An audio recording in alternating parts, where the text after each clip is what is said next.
Good morning, good morning, good morning. Happy Wednesday morning. John Turner alongside Nathan Wengler inside the game here on the National Soccer Network. It's Wednesday. It's episode number 48 here today as we kick off this Wednesday. A lot of soccer happening here around the United States yesterday. U.S. Open Cup getting underway. First round action. We'll talk about that this morning on the show. Yesterday, me and you, Nathan, continued the conversation about high school soccer and club soccer and players going back and forth. There's something going on right now in the state of Illinois that is happening, and we should talk about that as well on this show. So we'll continue that conversation today. A lot happening. But before we get into that, man, how are you doing? Good, good. Yeah, I mean, you're right. There's a ton going on. We can even talk about what's going on the international level as well. U.S. men's national team looking for what would be their fourth straight CONCACAF Cup, Nations League Cup. I know they're taking on Panama coming up next, and that's a team that obviously in the past they've had struggles with. Last time they faced them, bounced them out of Copa America back when Greg Berhalter was coaching. So they're on their way, and they have a realistic goal of winning that one for a fourth straight time. I know that Central America is hungry to get one of their teams into that final and win it. And obviously Panama has a taste of what it's like, to beat us and to be able to handle that team. So we'll see exactly how they're able to handle that. But yeah, there's a ton going on in the soccer world right now. Yeah, we actually yesterday, Jimmy Coe, who has not been on our live events for the last couple of weeks, he got into me yesterday on YouTube saying, "Why aren't you talking about the U.S. Open Cup?" And I'm like, "Hey, whoa, we'll get to it. We'll get to it." First round kicking off here last night. If you want to check out the official results of the games that took place yesterday, you can head over to the nationalsoccernetwork.com. You can find an article about the results. We'll have results each and every day of the tournament here moving forward. So those are available on the nationalsoccernetwork.com. We'll also put them up on the screen here as well. And, shoot, let's put them up there.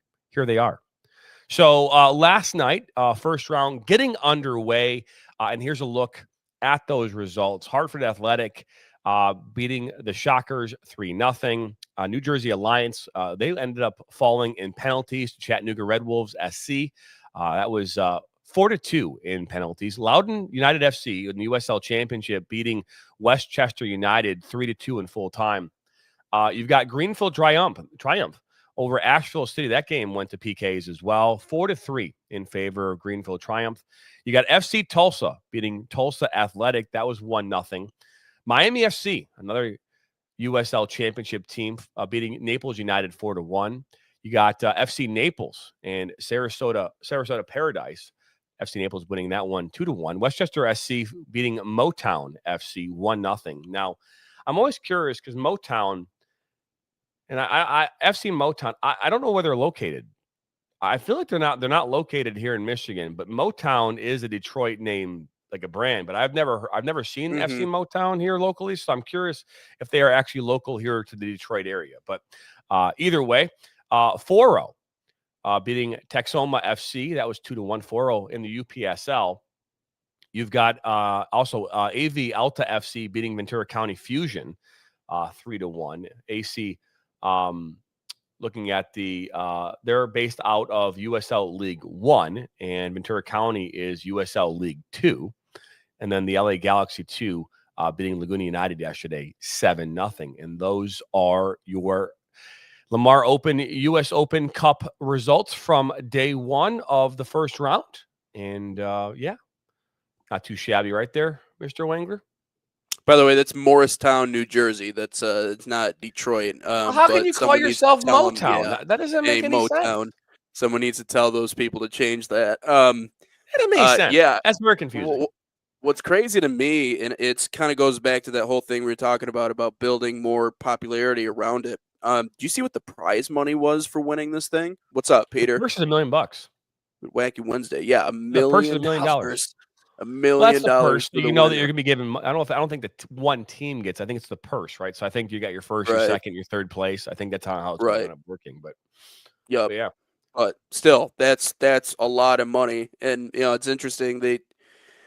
The increased purse kind of shows the U.S.'s commitment to building that game.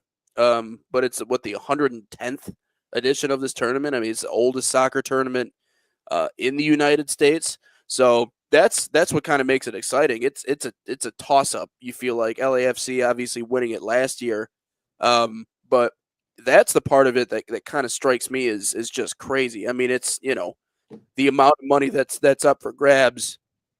And I know there's been some criticisms around, the quality and the impact of the calendar of Major League Soccer, but again, this is kind of the attempt by the other leagues to kind of break in and become the Premier League when it comes to not only developing professional talent, but also kind of putting U.S. soccer on the map. So I think there's this sense, this uneasiness in the MLS that they're not untouchable anymore.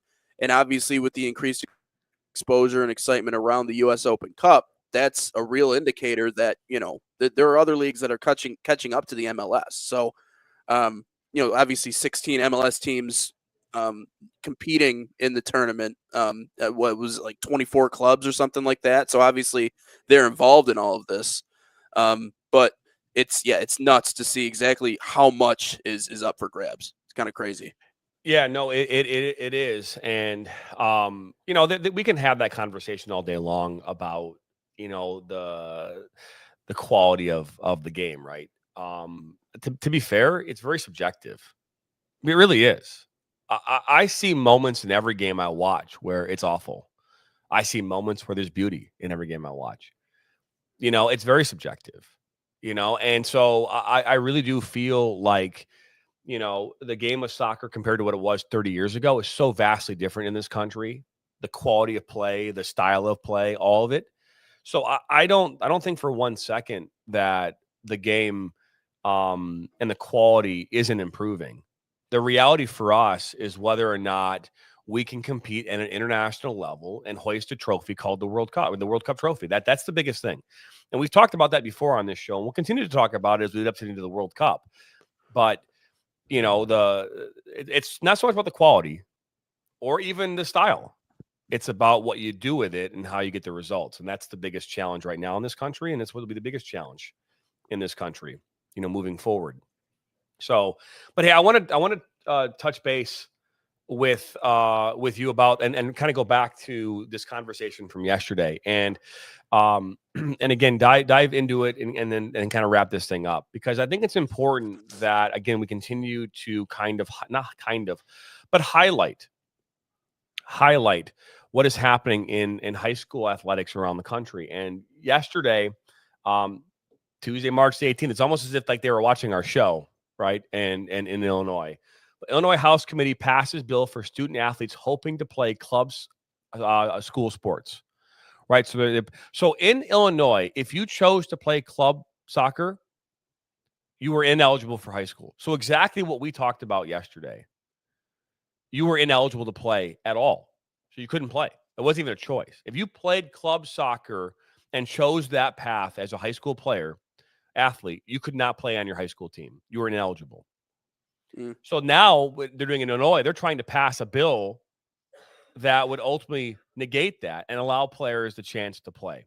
And I want to play this video because this video, I mean, to the core, is exactly the problem that I've been talking about. So I'm going to play this video. We're going to share it. I'd love to know. We can kind of pick and I guess hopefully people can hear the sound. I know that sometimes we can't hear the sound and sometimes we do, and it's. I guess I can't control that, but I'm going to play this, and here it is. Turn it on. And for their seasons, because they've also participated in a sport outside of the high school. A group of state lawmakers, however, now trying to change that rule. So I wasn't really in season. High school junior Libby Magnoni has been playing soccer since she was 3 years old, but last night was the first game she's gotten to play with her school, Carmel Catholic. That's because she was ruled ineligible the last 2 seasons because she also played in club soccer tournaments that attracted college recruiters. House Bill 3037. She spoke before the House Education Committee last week, hoping to change that rule. Really not a lot of coaches come and see you play at high school. So going to those big events which is what made me ineligible. Like, those are the moments that you're going to get scouted. And Naperville Area State Representative Janet Yang Rohr is sponsoring a bill that would allow student athletes to play both club and high school sports during the same season. She says she's heard from constituents from a number of different sports, from cross country to soccer to volleyball. Just kind of seeing and learning more about it, it just became just so clear how absurd some of these rules were. The Illinois High School Association enforces the rule and strongly opposes changing it to allow athletes like Magnoni to play club and high school sports at the same time. In a statement, they say, if it were to pass, for-profit travel sports would quickly become a year-round business, essentially limiting sports participation only to those who can afford it. Joe Trost runs a large high school soccer tournament. Is this to benefit kids, or is this about adults not able to work together and trying to control something? And I tend to agree that it's the latter. Libby Magnoni says she needs to play where she has the best chance to be seen by college coaches. And for sports like soccer, that's at the club level. it's just a little odd that, like, you know, like the best players in Illinois who want to play in college, like, can't play for their high school team. The so-called right to play bill has already passed in committee. It's expected to go before the full House sometime in the next week or so. So, yeah. Does your wife know you spent over what are your- $600 on takeout? We're busy. We don't have time to cook. Okay, but you know you're also paying. Just get Rocket. Oh, Hold okay. on. Your video was still playing there for a second. I'm trying to get it to Oh, turn off, so I'm sorry. Hey, go ahead. No, you're good. No, it circles back to what I said yesterday. They have no choice. They have no choice. If you want to play at the collegiate level, if you want to play Division II, if you want to play Division I, if you want coaches to come out and look at you, you really have no choice. And I'm not going to say that it's as strict right down the line. If you go to high school and you dominate, I mean, there's a good chance you're going to get noticed, right? And the old saying is, if you're good enough, they'll find you. I think there's some truth to that. Yeah, Well, there I really is. do. Well, I think real quick, But- I think to make sure we understand this, I think this is probably where there's a disconnect. So in Michigan, right now, if a player chooses to go play for their MLS Next, their club team, whatever, they lose eligibility for, I think it's 3 games. So if you were to go play with your team, you couldn't play for like 3 games until 3 games after that. So you'd be like suspended basically for 3 games, and then you'd be able to play. I believe that's how the rule is kind of established, eligibility. In Illinois, if you choose to make that decision, you don't get to play at all the entire year. Now, again, we talked about that yesterday. So I thought that was an important thing. So right now, it's all or nothing, right? Which, to be fair, I support. And clearly the high schools do. The Illinois Athletic Association also does as well. But we can continue to talk about that. But go ahead. I just want to make sure I clarified that for you. No, yeah, that's pretty much, I mean, all I had to add on it. And that's kind of what she was saying is listen, my hands are tied.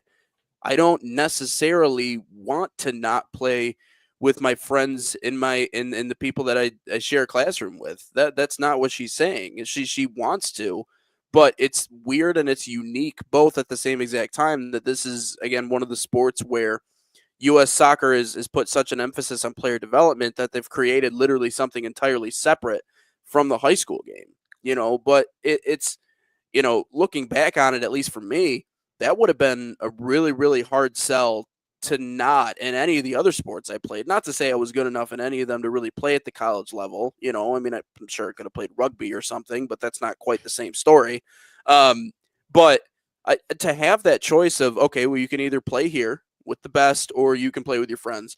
That's a decision I never had to face in my athletic career. So this is something that I really kind of sympathize and empathize with, is literally having to make that choice because you want to advance and move on. And yeah, there's a lot of athletes in high school that's not the goal, you know, and we've chatted about that before too. There's a lot of people that just kind of get into this to have fun, to stay in shape, to be out there, to have, you know, and that's not something that you deal with at the club level. But, you know, the other side I'll say is I don't really understand the opposite side of that. You know, when they were interviewing the individual from the Illinois High School Athletic Association, parents not working together. What does that mean? What does that mean? What exactly is so bad about allowing players to play both, to play club and high school? I mean, someone's going to have to explain to me exactly what's so terrible about that, because you're not losing the athlete. They're still playing for you. They still want to be a part of the club. All they want to do is to be able to play with their friends and the people that they came up with. Also, listen, if you want to avoid burnout, people are going to have to enjoy what they're doing. Okay, and if they're constantly playing in club, and for some reason that's not giving them the same fulfillment as, listen, I'm only going to have 1 year to be able to play competitively with my friends. 1 year, right? I feel like 4 years for me was enough to make a lot of lifelong memories, and it's the reason why I remember sports so fondly. But you have 1 year, and for some reason that's still too much for Illinois high school athletics. Why? You might say it's an issue of parents not communicating and I don't even know what that means. To be honest, I don't even know exactly what he was trying to get at there. And maybe they cut him off too soon to where he wasn't able to complete his point. But someone's going to have to explain to me why this is a bad thing. Are you concerned about injuries? Are you concerned about, because the other thing that they added in there is that it's only going to limit club soccer to those who can afford it. Well, yeah, as it should be. Am I wrong here, JT? I mean, No. No, I don't think so. First of all, from an association standpoint, from my talking with the state about this here in Michigan, it is about injury, right? We're putting a lot on our players and our athletes today. They're playing more sports and more athletics and more stuff today. They're not resting their bodies as much. And what ends up happening is what we see. We see wear and tear injuries. Let's be honest. If anyone was watching what happened to Hutchinson for the Detroit Lions here during that Cowboys game, they would tell you that, wow, that was brutal. But should that have happened? How many times has he probably gone, whatever, shin to shin with someone in a game? Maybe a handful of times in his career. But the argument is that because it's a constant, that eventually these things turn into massive breaks. It's just the wear and tear, right? Shin splints, ACLs, your injury, your knees, your swelling in your feet. I mean, all these things that happen from just overuse and not recovering. That is the big thing in today's world. It's not so much about like the injury itself. It's the wear and tear. How many kids have back problems today? Because they're hurting themselves and they're not resting. It is a rest scenario. It's recovery. And as much as we don't like governing bodies, there are things to be said about, you're going to go play in your club season and you're going to go play a bunch of training sessions with them. You're going to then go train with your soccer team at high school, coupled with them, and then you're going to play games. And when are you going to rest? Like, when are you going to rest? That's the argument here. What else is it? What is this? We can talk about what the high school says about the all year round things. I mean, right now club sports is all year round, so that doesn't mean that argument doesn't make any sense. But right. And there are kids that can't afford to play clubs, so they play for their high school. Fine, okay. But again, I don't. I'm just curious, and I'm looking this up right now. So boys soccer is in the fall there. Girls soccer is in the spring for Illinois. Okay. I want to look and say who's won, right? Who won, like, chronology. So who's won the records and past results. I'm looking to see in 2024 team all-time records. I just want to see who won, like the tournament champions and runner-up. Okay, so this is in girls soccer. So 2023. I'm looking to see if just Carmel's in there, and they're not. They have never won a state championship, at least in the last 10 years in the sport. I think it's called Carmel, whatever. They made it to the state semifinals, it looked like, last year. But her team was 15-4-2. Her high school team was last year. So I say this, and you want to have your cake and eat it too, right? She said it. She was blunt. She's like, I play club because I want to be seen. right? I've made this decision. I want to go play club soccer because I know that in that environment, I'm going to be seen. Right out of her mouth. I also want to play with my friends. Yep. But would you want to play with your friends if they were 0-3-11? You know what? I don't know if I necessarily buy that, and I know the point that you're trying to make. I get it. I like. You don't you're not think gonna so? wanna You don't go think play that for a you losing you don't team. think so? No, because you grew up with these people. You grew up with these Oh people. yeah, I know that. I know that. But you made the I mean, choice to not there's play with them. right. You made the choice to not play with them for 2 years. Yes, because you realized that you weren't going to be seen, and that's. But I respect that. But I don't. I respect it too. You know, I don't think we can. I don't think we can just say hard line one way or the other because they're not good. All of a sudden, they wouldn't want to go play with them. Yeah, I mean, winning games and getting noticed is the most important. I think the point she was trying to make is that she already had gotten noticed. And for a lot of these kids, I'm sure that's the case. And that's not to say some of them don't look at their high school team and go, man, I don't want to deal with it, right? Because it's messy and the coach isn't good and there's no work ethic and we're not going to win a lot of games. I do get that. But there is a certain power to just playing with the people that you want to play with. But again, when you have no option, and I don't say no option, like there are options, but there are less good options. And then there's the great option, which for them, obviously, is going out and getting noticed. When that's in front of you, we know what the option is, especially if she's head and shoulders above everybody else. But you still want to play with the people that you love, the people that you grew up next to. And even if I that, don't disagree with you on yeah, that. I don't disagree with you on that. same, But again, yeah. if you're making the sacrifice to be seen, right? If you're making the sacrifice to be seen someplace else, to get your chance, an opportunity to play college, to risk it, the risk alone to go play in a lesser than environment is astronomical. And you can't put a number on it, how astronomical it is, because how many players will step into the environment, get hurt, and then lose their chance to go play what they want to play.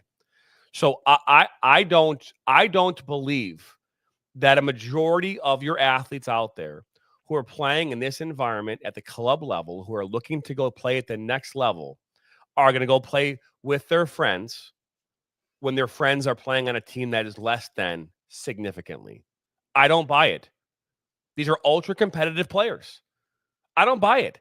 I don't see the Mr. Soccer candidate Alex Rosine going and playing at Hazel Park High School for his team his senior season. I don't see it. And nothing against Hazel Park, but they are nowhere near the level of quality of play of Rochester Adams. Don't buy it for 1 second. I am not talking about fringe players. Let's make that clear. Fringe players are not the one I'm talking about. The fringe player is the one that, again, you say they're on any roster. They could be the 6th player or the 12th player on a roster. I'm not talking about those players. Mm-hmm. I'm talking about ultra competitive players who come back and make an immediate impact on their team. They are the superstars of their teams. They are not going to come back and play in a lesser than team just to play with their buddies who they can see any other day of the week, not on a soccer field. You're not going to risk it all and go play for a lesser than team. I just don't buy that. The ultra competitive player. And if I'm wrong, I'll own that. I'll take the accountability. I would love to do a poll. Put a poll out there and ask that question. If you're playing at a high level, MLS Next, Girls Academy, ECNL, whatever, and you're trying to get to college, are you going to go play on your high school team that hasn't won a game in the last 4 years? Are you going to go play just to play with your friends for a good time? I don't believe that they're going to do that. I'm not saying that you shouldn't put a value on playing with your friends. I don't think that that's something you should be putting a value. But at the end of the day, you're risking it all because of that. I just don't see it. And maybe I'm wrong. Maybe I'm off base. You want the human aspect, the emotional component to be a thing and to be a factor in kids making these decisions, because if it's not, then why are we doing it? But I look at this like a business. Moms and dads are investing all this money. These kids are investing time, energy, and resources to go play this game, to get to where? To get to a place where they get a free ride someplace and use that to, expand their horizons and grow and challenge and all the above. You're going to risk all that to go play for a team that's not going to win. Even if you step in, you're not. I mean, you need supporting personnel on your team. You need players who can pass the ball. You need players that can knock the ball around. And again, not all divisions and all conferences are created equal, right? You can go as a player and be on a team that's less than, and one player can make all the difference in a weak league and make them go. I mean, but you still need some supporting players that can help you move the ball. Peter goes, the caveat is that winning games of NCAA terms makes the eyes of all looking on you and the rest of the team. I agree with that. You can change it. Got to win games, yeah. though. And adding one really good piece can end up changing all that. We've talked about that, but again, you have to have a supporting cast. You have to have a goalkeeper. I get it. Or you have to have good defenders. You have to have a supporting cast who can move the ball around. Yeah, you have to. I mean, yes, single players can make a difference. They can. Right. But Tom Brady would not be Tom Brady without someone that can catch the ball. They could catch the ball. Like throw a bunch of players in there that have never caught the ball before, and would Tom Brady have? No, we wouldn't. Got to have a supporting cast. Right. But would Boise State have been even half of what they were this year without Ashton Jeanty? I mean, would a lot of these college teams even be what they are without their one superstar? I think we're underplaying exactly what the value of one superstar on a team could actually do for a team. But here's the other side of it. The tough thing about me, you talk about high risk environments. Okay, you're going to go to this place where you're not necessarily going to get anything out of it. As you talked about in your example, the team's not competitive. All you're doing is you're going back to play with these people that you see every day anyways, not on a soccer pitch. First off, I think there's a key difference between seeing your friends every day and seeing your friends on the field of competition. There's a deeper bond there, and it comes with a fully inflated ball. Is actually better with a not so fully inflated ball, at least according to what he was doing. But that's a good pull, Peter. That's funny. But the other part of it is like, okay, well, you're risking injury. My issue is this: you can't forecast injuries. Yes, wear and tear is going to happen regardless. This is all year round. You're always training. You're always running. Yes, you're going to have to rest your body, and you're going to have to do things intermittently that put you in a better position physically to not be in those compromising positions. When we get into the business of trying to forecast injuries and where things might happen, listen, injuries are just as unpredictable a lot of times as getting sick. Okay, you can do all that you want to do to try to avoid getting a viral infection. You can drink your orange juice. You can take your vitamins daily. You can do all these other things. Okay, but life dictates that it's going to happen when it happens. The same thing, it can be true and said about injuries. Why is it that this player, you talked about Tom Brady, okay, why can he play in the NFL for how many decades? I mean, the longest career of any player that's ever played the game, and he takes hits game after game after game after game. Now, obviously, the league has changed. Like, it's not to the point to where you can go just punch a quarterback in the head now and not get in trouble for it, right? The league has been kind of formulated around protecting the valuable assets, and he certainly was one of them. But he played how many years? I don't even know. Over 20 years in the NFL. And he was physically able to make it work. And there are other examples of players in different sports that have done it. And then there are examples of players, you think of like someone like a Javid Best. Here's a deep cut for you, another NFL deep cut. What, he's in the league for what, a year? Gets hurt, he's done. Hey, Derrick Rose never gets hurt. I mean, he gets, a few minor injuries in college, gets to the NBA. What happens? Tears this, he's done. Or he's not at the same level that he used to be.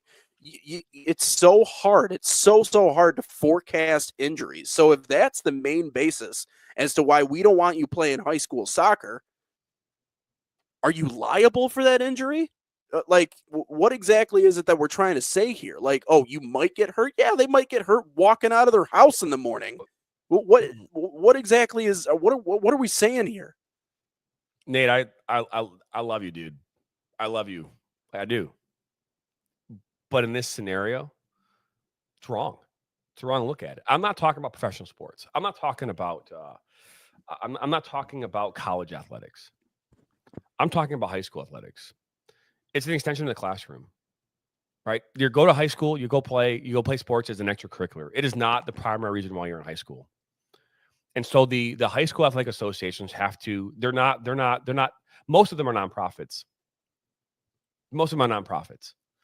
You know what I mean? They're not for profit, right? They're there. And while you agree or don't agree with them, and I don't get along with a lot of the governing bodies around this country just because they always come from a place where we don't necessarily understand them. Okay. And that's, to be fair, that's everything in life. But wear and tear is a real thing. Wear and tear is a real thing. In the high school realm, we're practicing 5 days a week. You're playing soccer 6 days a week. You're playing 3 games, right? There are reasons why you can't play 3 games in 3 days. There's a reason why you can't play, more than 3 games in a day, right? There's a reason we're like, hour game. There's a reason why. And it's not because, it's not, to be fair, it's not because of risk of injury. It is you're reducing the wear and tear and the opportunity for an athlete to recover. There's a reason why every high school in America has an athletic trainer. Every one of them. There's a reason why. There's a reason why that if you go to club soccer and you get hurt, you don't need a doctor's note when you come back. In high school, you do. In high school, you get hurt and they're like, go see your doctor. You got to come back with a note that says you can play again. That doesn't happen in club soccer. And to be fair, I'm not saying that clubs don't care about that, but they don't require that of their players. They don't. It's not required that you have a physical to go play club soccer. It is required to have a physical to play high school athletics. So I'm not saying that you can't foresee the future, right? I'm not saying that this is but there is a risk versus reward, and there is something about mitigating risk. And having athletes play 5 days at their high school, 2 days at their club, 7 days of soccer with unwavering no control is a terrible plan. It's a terrible idea.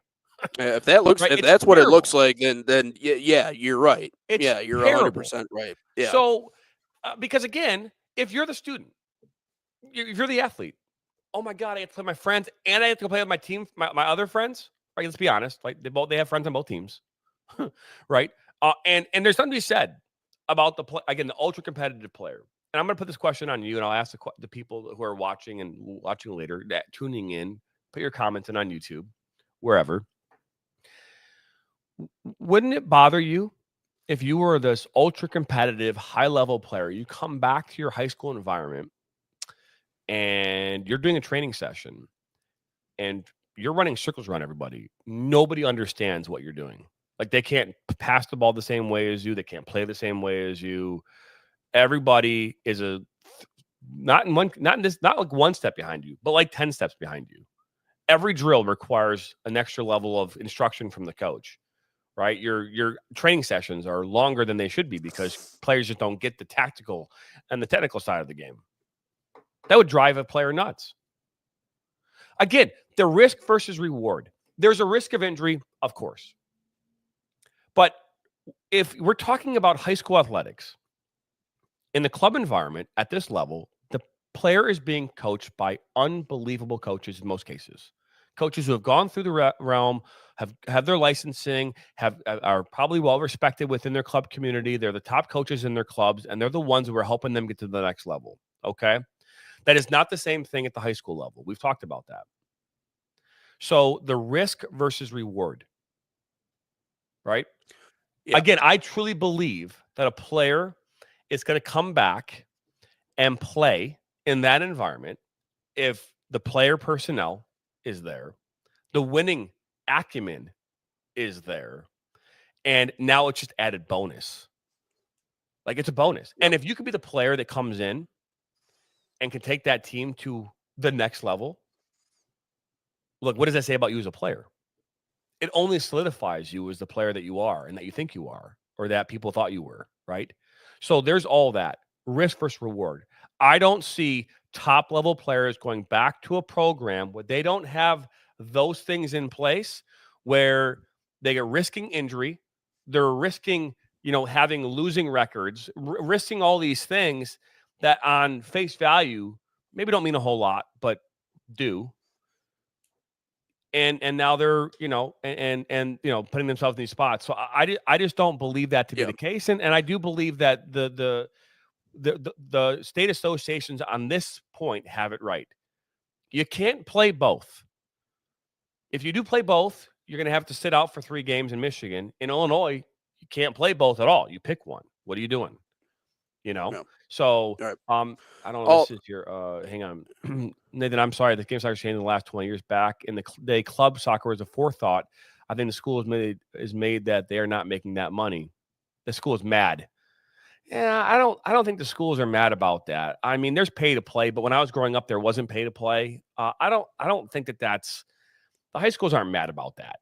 I think the high schools are mad because you've got a mix of players who want to come and come out anytime they want to. I think that's what makes this whole thing nuts. Is you've got players who are like, well, this year I'm this year I'm playing club. Next year I'm not. That's the part that would drive me nuts. I would imagine drive me nuts. And we are not thinking about the current player who's there. Mm-hmm. There's a player that's going to get screwed in this. Right. And there always is. One way or the other, a player Right. gets screwed. And it could be on that team, it could be on another team. So Right. I just say in regards to like letting them play both, we can't allow that to happen at the level that it could happen if this law passes in Illinois, which my guess is it's going to pass because I don't think that the House or the Congress, whatever you want to call it, representatives in the state of Illinois understand the complexities of this. They just see a player they see players that want to play both. And they're like, why can't they? Let's give them the opportunity to do that. And hopefully it's not on like wavering and there's no regulations because that would be just catastrophic to the kids in Illinois. You can't play both. You just can't. Yeah. There needs to be regulations. You can't not have regulations. Well, then I hope the school recruits better coaches to attract the homegrown talent. Listen, Peter, I've said this since the beginning. I love high school sports because I like the community rallying around their team. Okay, and I said this yesterday, right? The Seattle Sounders MLS Next team is not playing in front of a big crowd. They're playing in these big, massive, empty stadiums because, again, these clubs and these teams are formulated around player development. It's not around community support. It's not about any of it. But here's what I'll say. And I know you've talked a lot in length about how you don't ever see a player going back to a team that's 500 or a team that is not skill level on the same level as where this particular player is because they're not getting anything out of that experience. I think talking in general terms is great, but I think specific examples probably give more validity to what it is exactly that we're talking about. And I know that this isn't Illinois, right? But I'll give you one specific example just to play devil's advocate and try to play the other side here. I cover, obviously, women's soccer at Caledonia. I have for the last few years. Jocelyn Harima is a great case study in what exactly it is that we're talking about. Played at the club level, right? 3 years, ended up getting a scholarship to go play at Kansas. Now, I don't know if it was a full ride scholarship. I think it was a pretty hefty scholarship, but ended up getting that. Now, the entire time along, all of her high school teammates were begging her, hey, come back and play high school. Like, we miss you. Caledonia is not a world beater of a program. I don't even know if Caledonia has sniffed a state championship in their school's history. If they have, it was back in the early 2000s. Technically speaking, they're not one of the best teams in Michigan high school athletics. They never have been. But she ended up coming back and playing on that team and did great. I mean, made all state, got them into the playoffs. I can't hear what you're saying unless you're unmuted. But she came back and played with her high school teammates in that final year. JT, no one was on the same level that she was on. This is not an Adams team that she came back to. This is not a Troy High that she came back to play on. She did not come back to play on a team that she knew she had all the supporting pieces and all the technical and the good coaching to go win a state championship. She came back to play with her friends, to play with the people that she goes to school with every day, to have that experience with the people that mean a lot to her before she goes on and plays in college. That's why she came back. She went to what college? Kansas. She went to Kansas, like Kansas, or like Kansas, like the Jayhawks. Cornerstone, Kansas. though. You said Cornerstone. No, Kansas. Nope. Okay, she went to Kansas. You went to Cornerstone first, though, or no? No. Caledonia. My bad. If I got Caledonia Caledonia High Cornerstone. School. Caledonia High Okay. School. Yes. Yep. Yeah, So okay. So I'm not going to say there's going to be there's going to be an anomaly in this. I'm going to continue to stand my ground on this, that the ultra competitive player in America who's playing at a club level, highest club level you can play, are not going to go back to their, podunk town high school community school where they are the worst team in the state when they've signed a deal, a letter of intent to go play at Kansas. That's not going to be the norm. And the That's reason fine. why I is would love it's to too see. risky. I would love to It's see it. too Yeah. risky. That's fine. I would And love to see I'd love a poll to on ask this. other coaches this. would really. I want to ask players this, Nate. I really do. And Yeah. no offense to podunk towns because they're great. I'm just saying that if you are a high-level player playing at a high level and your goal is to go play at the highest level after high school, you are not going to risk it playing in a weak league where players don't know how to tackle and how to play and all these things where the risk for injury goes up astronomically. There's a reason why Olivia Thomas was shut down at Grosse Pointe Woods. It wasn't because she was playing in the best league in the country. She was playing in a weak division with players who were climbing, were running into her and causing problems. Ann Storen saw that from 3,000 miles away, or however many that is from UNC. He shut that down. Go play with players who aren't going to run into you and cause you problems. And that's my perspective on this. And I'm not saying that there are not going to be anomalies in that. I'm not. But again, players are making these choices after they've signed letter of intents, and they're going to schools that give them a chance to be successful in the high school environment for a short period of time. And I said it to you before. I think there's a level of selfishness in that. I'm not saying that that's bad. I think we should be selfish in certain scenarios. But again, they're signing agreements with club teams for the year. And club teams and high school teams are trying to navigate this. And that's why I said before, I actually like it that in Illinois, you don't have a choice. If you play your club team, you're ineligible. In Michigan, it's 3 games. If you go play for your club team for a weekend, we got to sit out for 3 games. No, make it where it's either you are eligible or ineligible. If you pick your club team, you're out. You're done. Can't play. Lose eligibility. I think you should lose eligibility for the entire 4 years. I do. I think the second you make that choice, you lose your eligibility. And what does that do? It takes the pressure off clubs. It takes the pressure off high schools, and everyone can go about their business. This whole idea where, you get to sign an agreement, it means nothing. What is that teaching our kids? You can go sign an agreement where you can go agree to something with terms and then you get to walk away. I find, and then come back because the clubs want that player back. It's the best player in the country, in the state, right? You think that they don't want that player back on their team? Of course they do. Of course they do. Who wouldn't? Don't make it an option. Make it where you get to go one way or another. You can't do both. Let's not do that anymore. Let's take it off their plate. But, Again, this is great from Peter. Peter Mazook goes, but some areas of communities do not have club teams available. Yeah, I know that. But here's the thing, right? I don't think that those players in this scenario we're even talking about. But there are players who are driving, and this is where it gets the soccer environment is so, in my brain, is so nutty, right? You've got players driving from Toledo to come play club soccer for teams in Oakland County. It's an hour-and-a-half drive, one way. You've got players who live in Grand Rapids that are driving to Novi. You've got players up in Flint driving to all these players are willing to drive wherever. And why is that? Because they want to be a part of the best. So there are parents that can't afford to do that. And there are players that can't afford that time constraint, can't travel like that. I get that. But, for every player that wants it, or there's that will, their parents want them, they'll find a way to do it.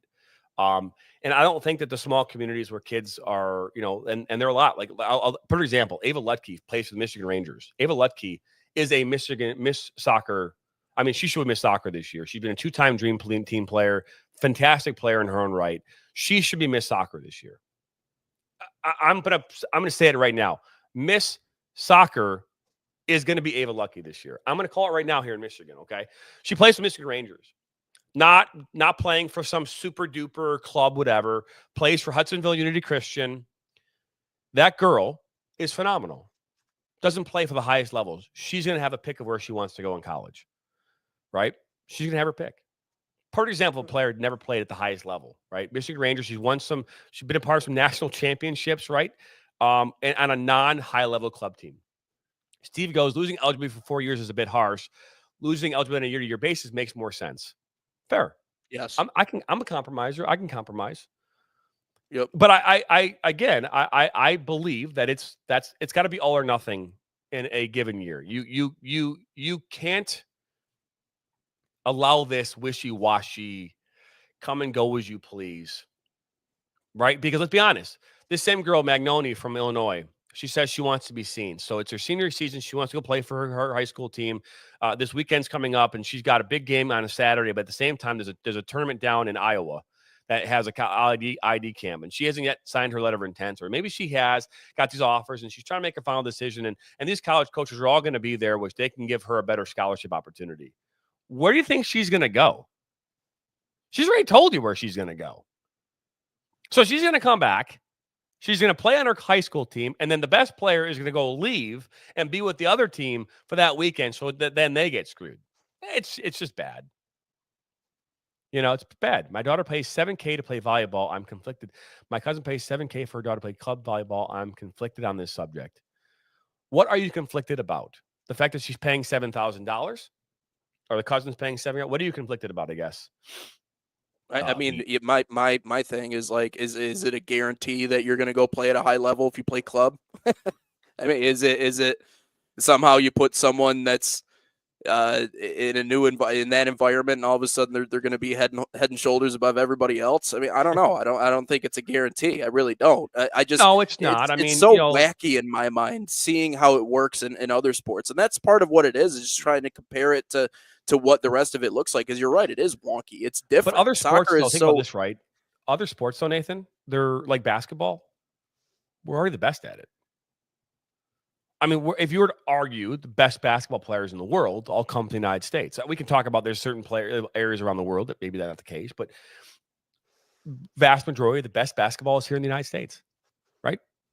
Yeah, and the coaches still go to AAU tournaments. Yeah, hockey would be, you know, that is a conundrum. I don't know if we are the best in the world. I mean, I think there's that argument. Pockets, right? Hockey, football, obviously, right? Soccer soccer has been for the longest time. If you were to say, like, you know, if you were to put him on a roster, Mr. Irrelevant. Yeah, but I'm not necessarily talking about the popularity of the sport. I'm talking about. I'm talking about like literally like options, options, right? Right. Not but popularity, like, you know, options. Like summer league. You know what I mean? Like, yeah, I mean, they're not in season for baseball, but coaches, Division I coaches, will have kids go to Traverse City and go to Wisconsin and go to these places to play during the summer. And yeah, they have things scheduled out and they shut them down after a certain amount of time. But, you know, the wear and tear on the arm, the wear and tear on the body, it's there, it's present. But you're not seeing them shut them down from going and playing in these leagues and going and playing these other things. Like, you can't play high school because you might tear your arm up before you get to college. Well, yeah, obviously you might. You might also tear your arm up in a training session. You might tear your leg up in a training session.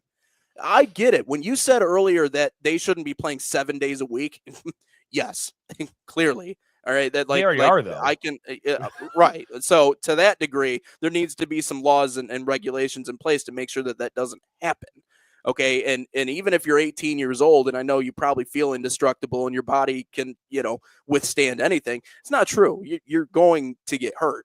But that's where it kind of makes me question, like, I just don't see that same conflict in a lot of other instances. You know, and I get it. The popularity side of it, I get it. And also financially speaking, soccer is probably not a priority. I wouldn't say probably. It isn't a priority in a lot of places. And so that's what makes it tough. You know, you go to a league that dedicates the resources to it versus, you know, in high school where they don't.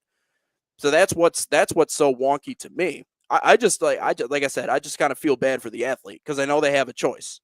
They have a choice. I want to go back to this comment because I think this is an important comment to talk about. There are well, I'll leave it on the screen. That's all well. It's I agree. Attract better coaches. First off, that requires money. I'll give Josh Hickey is a teacher at Rochester Adams High School, so he is supplementing his income as a coach, right? So as a coach, he's he's already in the district. He already has the time to, right. You got to practice. Out of school at 3:00 in the afternoon, go practice. Right, it's right there and then, right. But if you talk about a club coach, if he's got 6 club teams, and now he has a high school team, already a full-time gig for him or her. They can go to training sessions and manage that the right way. But me, when I was doing it, I was running a company, so I had to leave my business, at 5:00 in the afternoon to go do training sessions at 6. I would do our trainings at 6. So I couldn't be there at 2:30 in the afternoon to go do training sessions. You know what I mean? So if you're talking about attracting coaches, you have to. There's varying degree of that. And again, if you have right now, there's been a continued push to have at these levels to have your coaches be separate, different coach for both boys and girls. Why? Because now if you lose one, you're not losing both. For both sports, you just lose one. So there's something to be said about that. So if you're trying to attract coaches, it takes money. I'm going to say this right now. My last year at Groves, I made $4,500. Okay. $4,500 to coach that team from August 1st through October 31st, November the 2nd, somewhere in there. Right. So that I made $4,500 during that time period. And I would be with the players starting June 15th through the end of October. So it kind of shows you, that the money. Yeah. And to put that into comparison, Peter, there are some high school football coaches in the state of Michigan who are making 6 figures. Oh, and by the way, not to teach, to coach football. 6 figures to coach the game of football. JT made $4,500 coaching half the year. Okay, so that's JT, that's what it is, and that's so. Why would the ultimate? And if you think and then you get into it. Okay, so then again, at the high school level, and there's something to be said about that high school environment, right? It really is cool. There's nothing you can say that would ever take me away from that. I love high school sports. If I'm a high school coach, I'm walking into an environment where, depending upon what school you're at, there's a segment that has played club soccer. There's a segment that hasn't. In our program, it was about 60% played club, 40% did not. Right. So the dynamic there, the dynamic of a club player and their families, they understand the game to a certain extent. They understand the complexities. They understand, the game. They understand it. A parent who's never been in the club environment or hasn't been in the club environment for some time, they don't necessarily grasp it the same way. So you've got those two dynamics coming together in the same environment, right? And it does this, right? It does this with players. It does this with their parents. It does it with the coaches because they don't get it. Why isn't my kid playing? Why isn't my kid getting this? Why is my player in this position and not this position, right? There's this dynamic, right? And so your club coach coming in, who's at a high level, is probably frustrated because the level is a drop-off between player 7 to player 19. And usually the drop-off can be pretty severe. I mean, pretty severe, right? And how do you find a way to – and again, if you're going there in August, what do you think – what kind of change do you make to a player between August 1st and the end of October that would make them a better player? It's hard to do, right? So a lot of coaches don't want to be a part of that environment. At least in the club environment, everybody's paying to be there. Everybody is committed, at least for the most part, to be there, right? The parents have bought in. And maybe if the player's not bought in, they'll get that pressure from their parents because the parents are investing money into this on some level significantly. And so that you're going to get that buy-in from everyone kind of on the same page. You don't get that in high school. Not everybody is there for the same reason. Not everybody is there to win. Not everybody is there to have friends, right? Some people are there. I want to get some exercise. Some people I need to have a varsity sport in order to graduate. At Warren Consolidated Schools, you have, in order to graduate high school, you have had to play a varsity sport, I believe, or be part of an athletic team at least for a season during your school year, during your career. So how many of those athletes or those athletes who are basically forced as part of graduation are there just to take up space? They're not there for the competitive aspect. They're there because they have no choice. So that is a completely different dynamic. So that's why it's not just about money. It's also about what you're getting in that environment, right? And there are certain jobs that are more coveted than others. Right, let's talk about this for a second. If you're a football coach right now in Michigan and Belleville opened up, there'd be 150 high school football coaches from around the country trying to apply for that job. Belleville, Michigan, right? Cass Tech, 150 coaches lining up around the country for that job. I don't know, but maybe Herbert Hoover III up in Port Huron. Probably not going to get 150 coaches around the country looking for that job. I'm just, I don't know the name of the schools. I'm just saying, it's there's something to be said about that.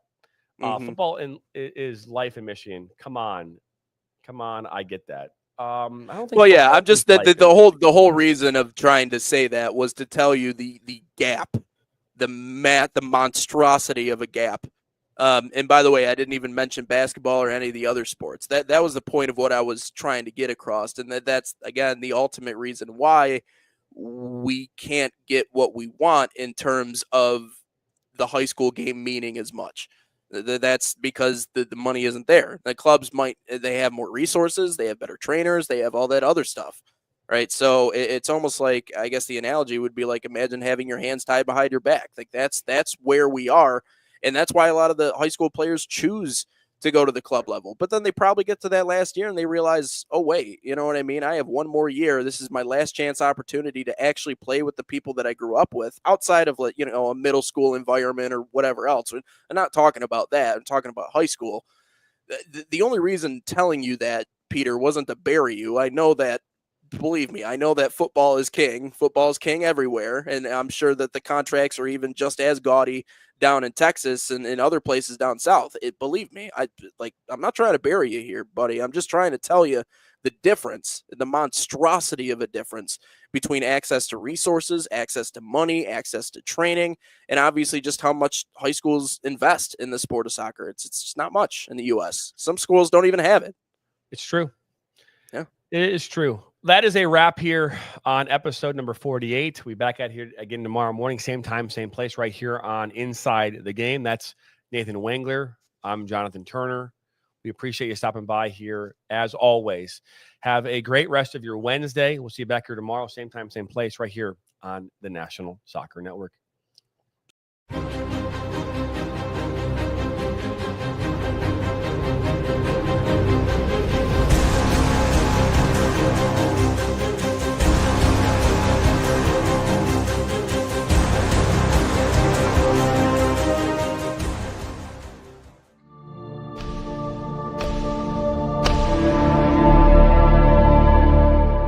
This has been a presentation of the National Soccer Network.